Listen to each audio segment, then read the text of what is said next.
তোমার সমস্যা কি? তুমি আমারে ভালোবাসো নাকি বাসো না? বাসি তো। তাহলে বিয়ের প্রস্তাব পাঠাতে এত সমস্যা হচ্ছে কেন?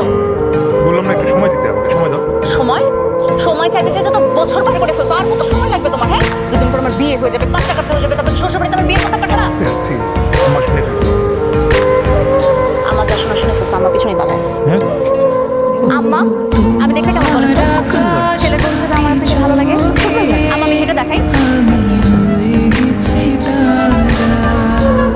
আমার হাত ঠিক আছে, খুব সুন্দর। আমার চুল দেখেন, আমার চুল বড় আছে।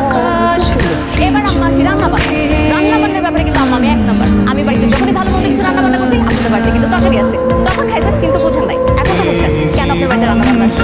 তাহলে আম্মা বুঝে গেছেন আমার হাতের রান্না বান্না কেমন। আমি আপনাকে কথা দিতেছি আম্মা, এই বাড়িতে যদি আমি ছেলে বউ আসি, আপনি একদম পার উপরে পা তুলে হুকুম করবেন আর আপনি সব হুকুম মেনে নেবেন। এবার বলেন, আপনি কি ছেলে বউ হিসেবে আমাকে পছন্দ? অনেক কথা বলছিস আর আমি কি বলবো বলেন? আপনার কত কথাই বলতে হবে। আজকে যদি ও কথা বলতে পারতেন তাহলে কি আমাকে এত কথা বলতো? আব্বা, আপনি আব্বা শান্ত ডাকতে হবে জন্য ভাবলাম আজকে থেকে ডাকা শুরু করি।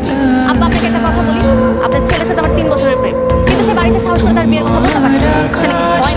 আমি বললাম আমার ভয় পাওয়ার কি আছে, তাই না আব্বা? আমি কতবার বললাম আব্বাকে একটু সুন্দর করে বললেই আব্বা রাজি হয়ে যাবে। এজন্য আব্বা আমি আপনাকে বলছি, আব্বা আপনার হাতে আমার জীবন মরণ নির্ভর করতেছে। এখন আপনি আমাকে বলেন, আপনি কি ছেলের বউ হিসাবে আমাকে মেনে নেবেন নাকি নেবেন? হ্যাঁ, দেখছো, মেনে নিবে। আব্বা, তাহলে আপনি বলেন, আমাদের বাড়িতে আপনি বিয়ের প্রস্তাব নিয়ে যাবেন? আব্বা কোথায় যাচ্ছেন? এখনই যাবেন আব্বা?